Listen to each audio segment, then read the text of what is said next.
దివ్యవరమో అది నీ కంఠస్వరమై, ఏ వింటి శరమో అది నీ కంటి వశమై, అంగాంగాన శృంగారాన్ని సింగారించగా, అభిమానాన్ని అనురాగంతో అభిషేకించగా, మనసే మౌన సంగీతాన్ని ఆలాపించగా,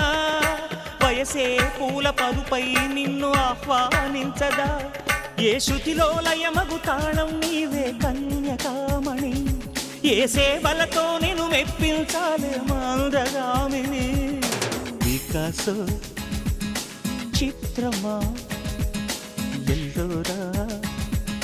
శిల్పమా